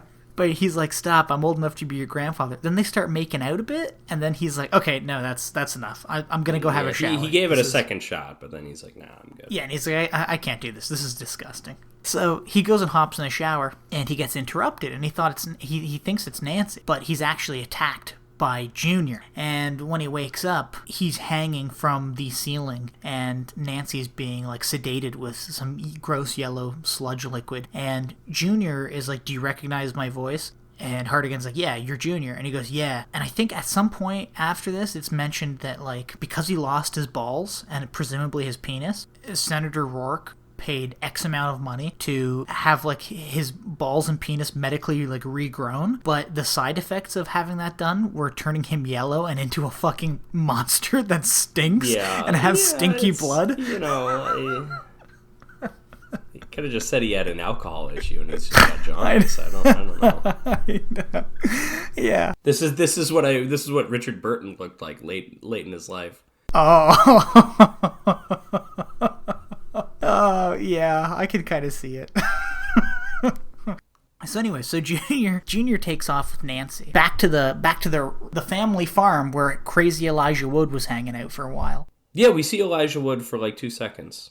Oh, you're right. Yeah. So Elijah Wood's still there at this point. But anyways, they go back to the family farm. And Hartigan, who's trapped swinging from the ceiling, he releases himself by kicking a hole in a window as he's like swinging from his neck, and he cuts the rope off with this broken glass. And 2 guys, one of them is Nick Offerman, they come in like this sports car to pick up Hartigan's body, who is supposed to be dead. Yeah, and these 2 characters talk like Shakespeare characters for some reason. There was something about that earlier, like they were like wannabe, like they were lowlifes who like wanted to sound like they were high class or something. When Hartigan attacks them, he asks not Nick Offerman to speak normal. Yeah, something. That's exactly it. Yeah, he's like, where did he take Nancy? Plain English, please. And he's like, oh, the family farm. So Hartigan hops in. I think he starts by saying, like, he uses the word agrarian or something yes, like that. Yeah, he does.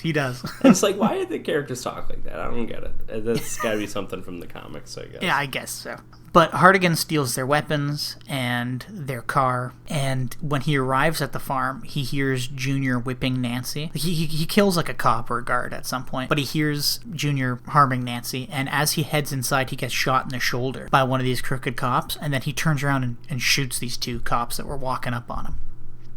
When Junior does come down this set of stairs with Nancy, Hartigan fakes his heart problem and then stands up and stabs Junior in the stomach before knocking him down, ripping off his balls with his bare hands. Beating his head to a pulp. Yeah, and then pureeing his face. It's awesome. Hartigan leads Nancy out to his stolen car, and he's like, okay, you get out of here.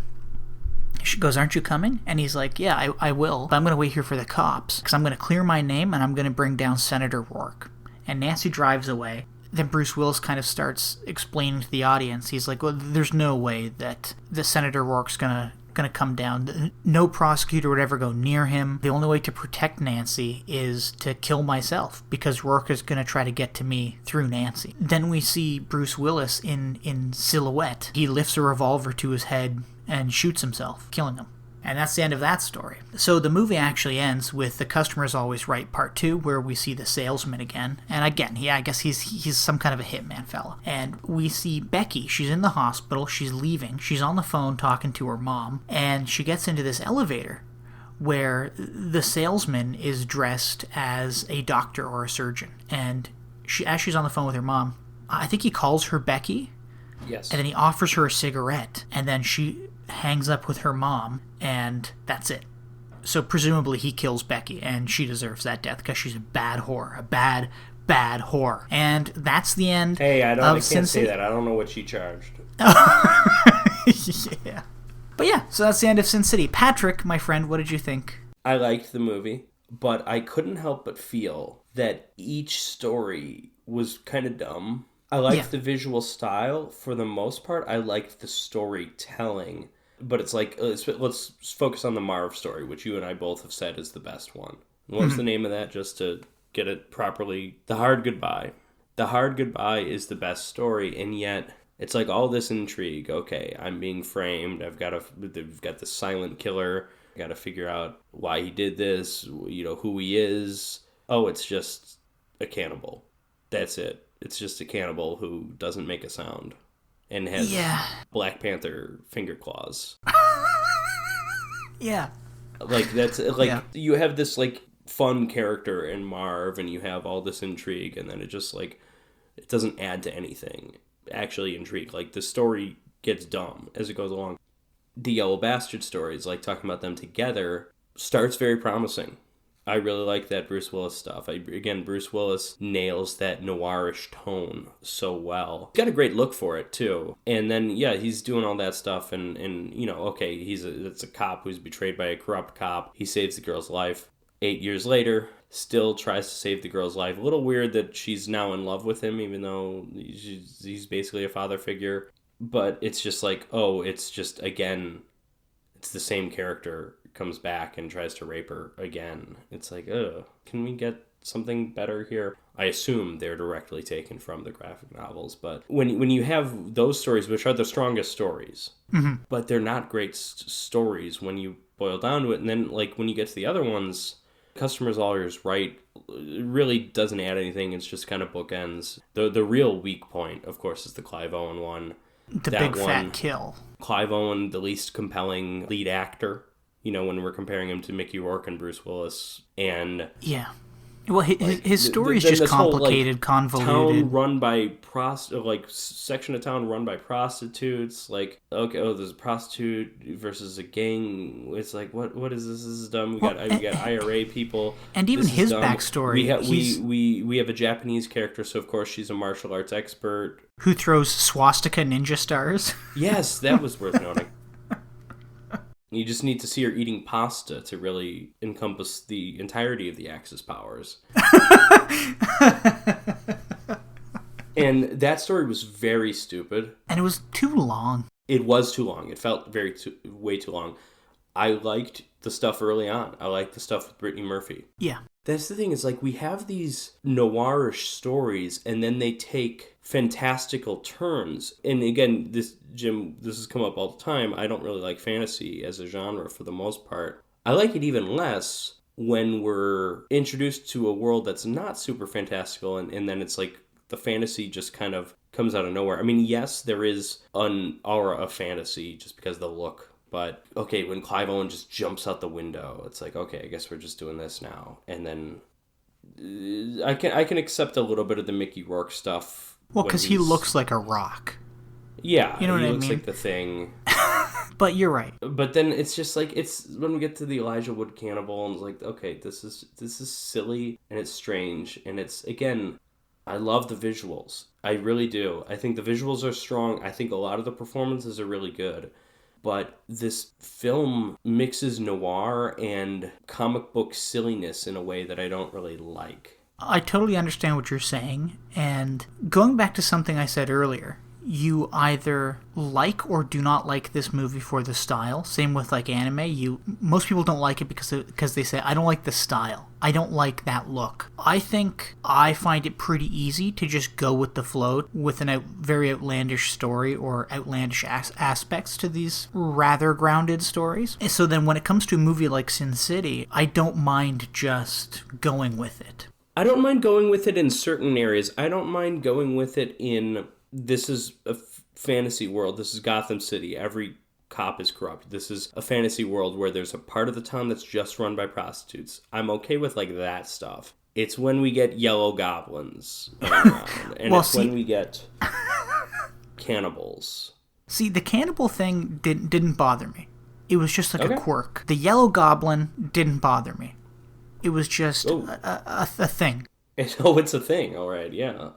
I just kind of overlooked it. So what bothered you? Because I get the sense that you didn't love this movie. No, actually, I like this movie a lot.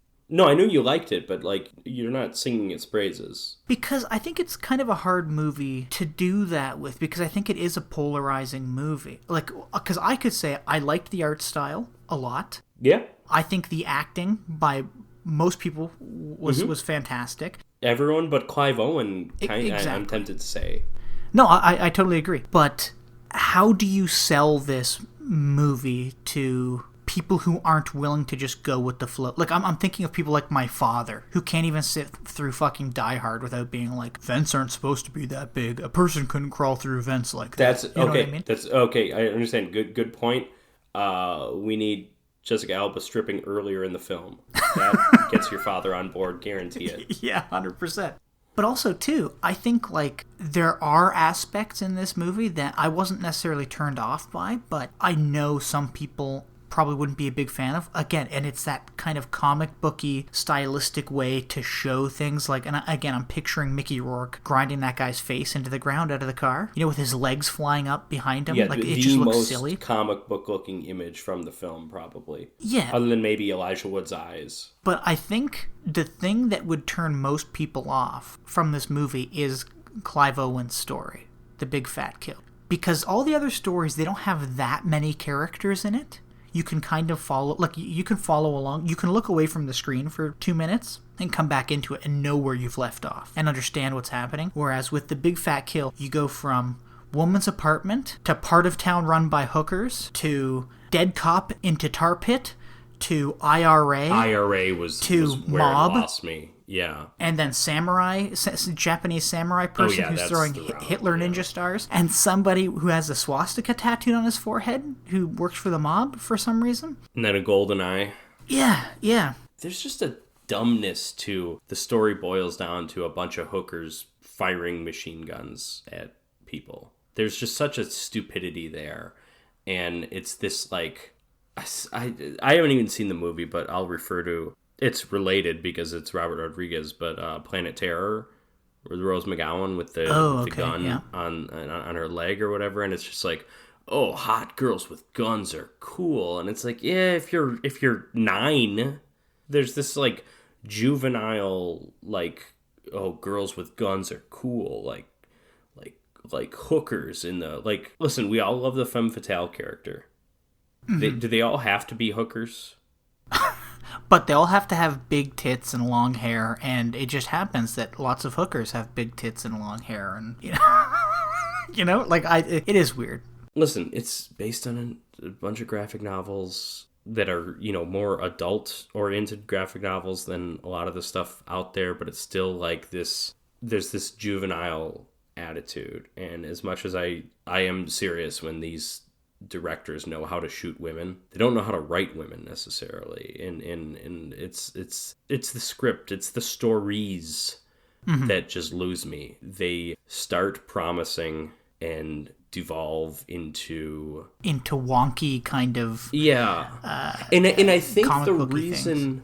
Part of the reason why The Hard Goodbye is my favorite is that silliness is interwoven throughout. Yes, there's still a big leap to get to the cannibals, but you have Mickey Rourke dragging someone from the car as he's driving over the speed limit. You have stuff like that. Like, that stuff to me is just integrated throughout that story better. Yeah, I agree. And I also think, too, that you could even get rid of that one bookend, the last one there, and though it does kind of round out, but the only reason that exists is because the Clive Owen story, the big fat kill, exists. Yeah, they could have just killed Alexis Bledel in that story. They didn't necessarily need to come back to Josh Hartnett.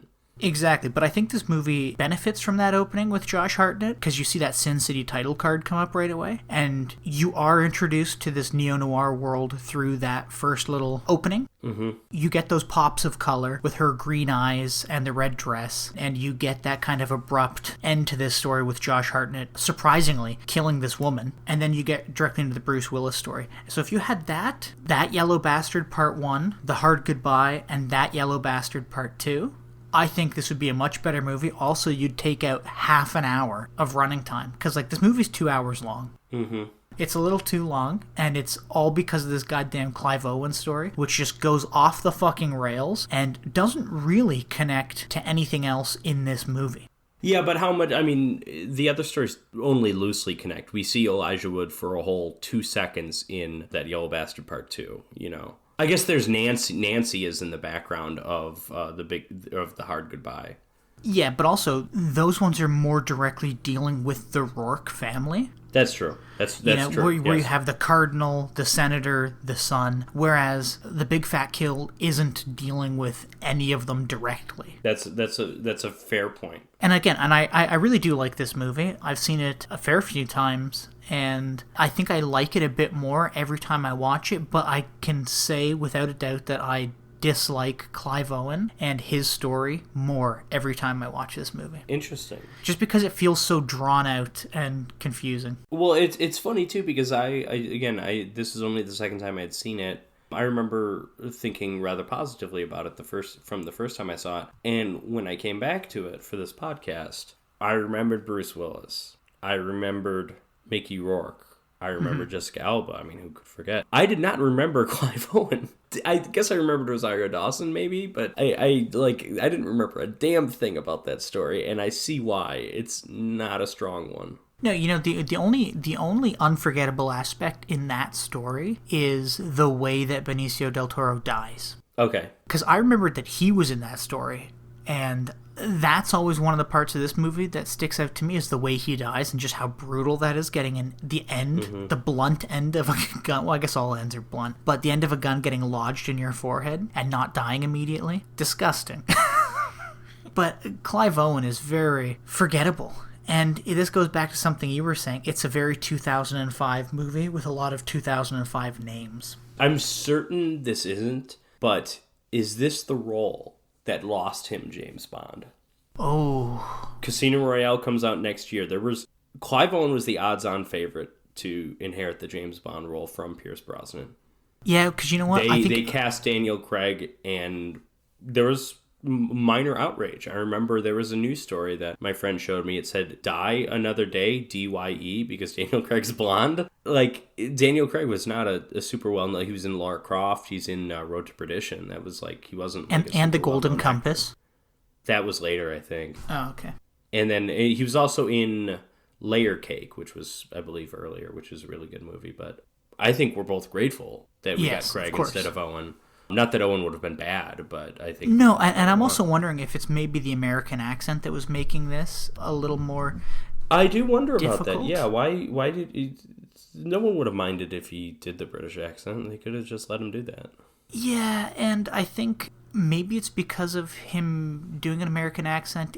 Nothing came across quite as noir-y as Bruce Willis or Mickey Rourke saying their lines. Also, when I've... Because he's in this movie, there's a scene as he's approaching the car in Old Town, he's got the dual-wielding pistols, and it reminded me a lot of the movie Shoot 'Em Up. Oh, but yes. I just want to point out, Clive Owen can work in this silly comic booky tone. He has. I mean, that movie came out later, I think. But, like, I've seen him be effective in movies kind of like this. Like, just surface level similar to this. Mm-hmm. And so it's not that he's a bad actor. It's just something's not right. Yeah, it just wasn't a good part for him. Yeah.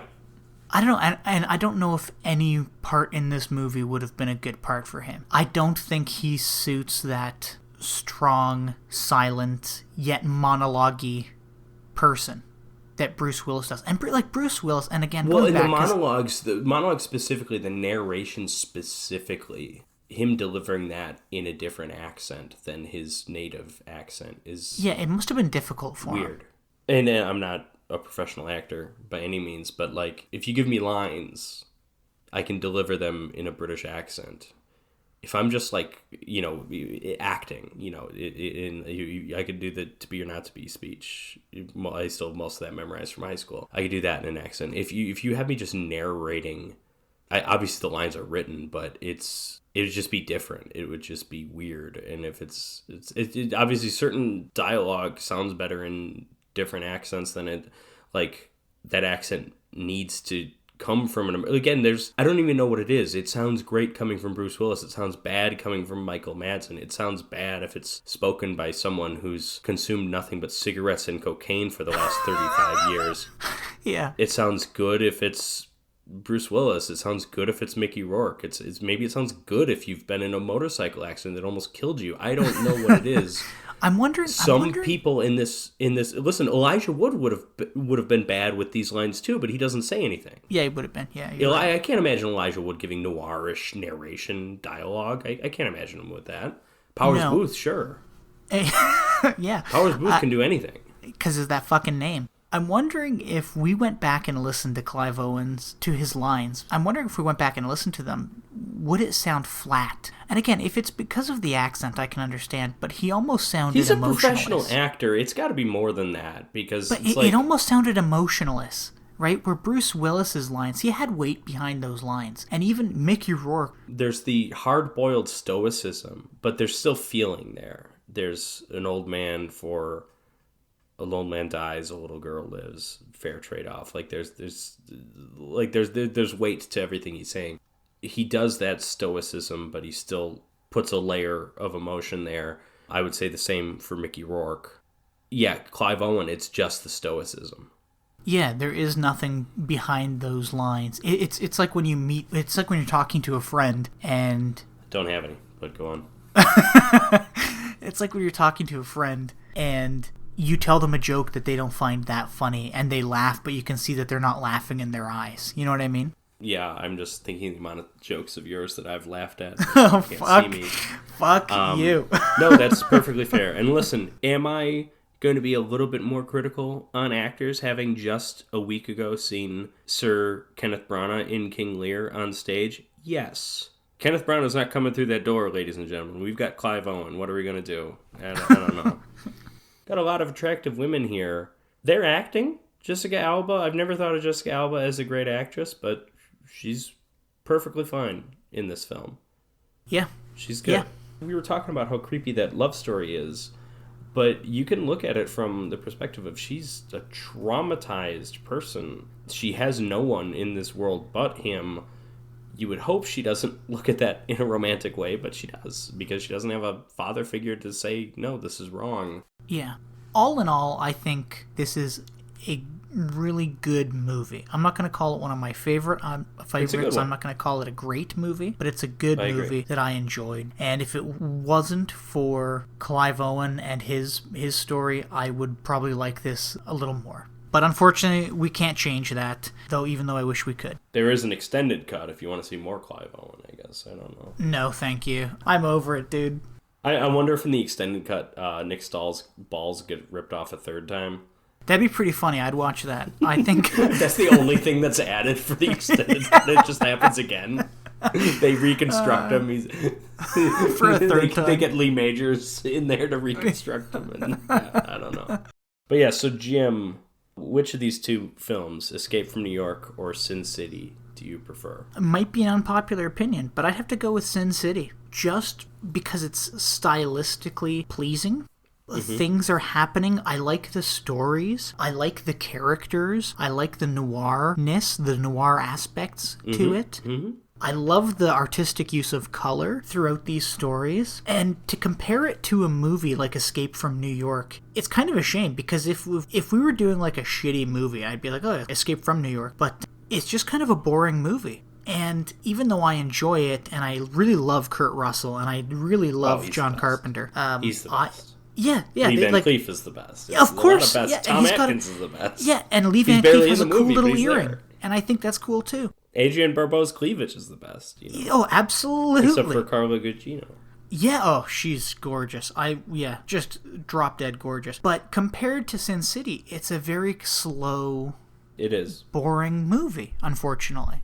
Sin City just has all the aspects of, I guess, a comic book movie that I would want.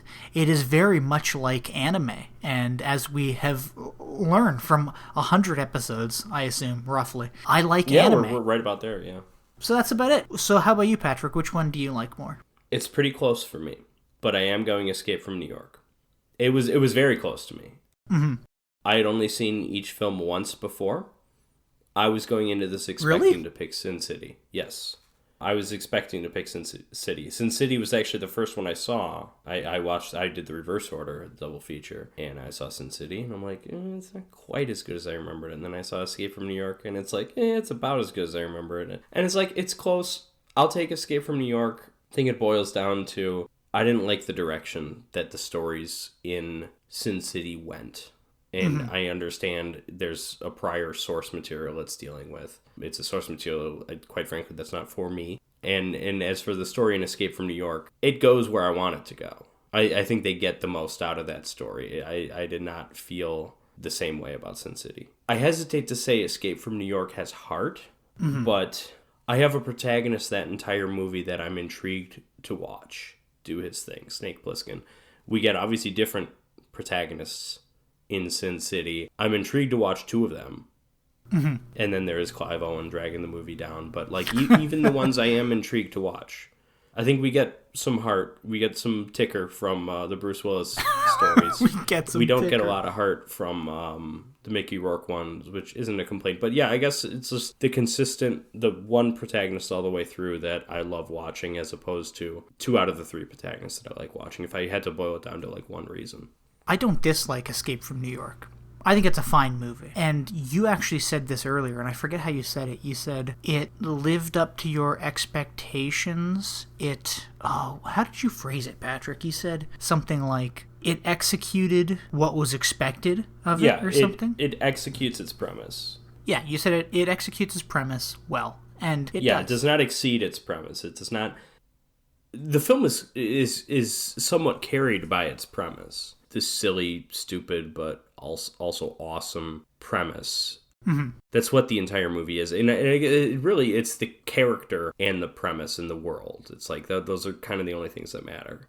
Yes, the filmmaking is kind of boring and sloppy and not that exciting, but I don't care. If I can ask you, how do you feel about these two as a double feature? Because I think they would work. I think this is one of the best ones we've had. I think Yeah. in terms of these are both films that are kind of built around a city. And in both cases, it's really a fictional city. Because yes, it's New York, but it's this fictional prison New York and Sin City, Basin City. You mentioned it was New York-like. I think it's just any like American city. Like I was thinking honestly, Yeah, more you're probably LA. right. Yeah, you're probably right. Both films give us a pretty unique world, and a lot of that is presented with unique visuals, especially with Sin City, of course. These worlds are so fun to be in both cases. And I think as for the order, too, Escape from New York first, it is slower, it's more boring. Sin City, faster, more violent, more nudity, all that stuff works better as a second feature. Well, and then you even have leading characters in both films that are these kind of stoic... Anti-heroes. Well, I guess, yeah. Except for Bruce Willis isn't an anti-hero. He's just like a hero. But I think there's a Mickey Rourke, Marv, Snake Plissken connection for sure. Yeah, it's interesting that with both of these we have main characters that are just these kind of stoic male leads who turn out to be the tough heroes. Guys. Yeah, that's classic, exactly it. like archetypal male hero figures, really. Well, and it's funny because none of them really want to be the hero except for Bruce Willis at the beginning. He wants to save this girl. Yes. But everybody else, they don't really want to be the hero. They wind up playing the part of the hero. Mm-hmm. Yeah, I don't know. I think it's a really interesting pairing, and I think you're right that this is probably one of the best pairings we've ever had. Yeah, it's a very good one. So, Jim, next time we've got our patrons pick episode. You do not know the outcome of this. I don't. We're going sequel heavy again. I can only assume one of these films is in connection with a brief argument you and I had on our last patrons pick episode. Okay. Because you defended Jurassic Park 3. Did I? And I did not. Okay. I attacked it as the piece of shit film that it is, and guess what? It's our first film. Oh, Jurassic Park 3 okay. From director whoever, not Steven Spielberg, that's for damn certain. And also Gremlins 2: The New Batch, a film that I have not seen since I was a child, and I hated it as a child, but since then, obviously, I know more about it. I think it's certainly an interesting film to get into, basically, because it's the ultimate reluctant sequel, shoved into movie theaters to make a buck. But Jurassic Park 3, Gremlins 2, that's our matchup next time. Please join us, and Jim, get ready to pick your movie, because after that, you and I are picking our next double feature. And I gotta say, I don't know my pick yet. I think I've got mine. I've had it for months. Next time, Jurassic Park 3, Gremlins 2. Until then, signing off, this is Patrick. And I'm Jim.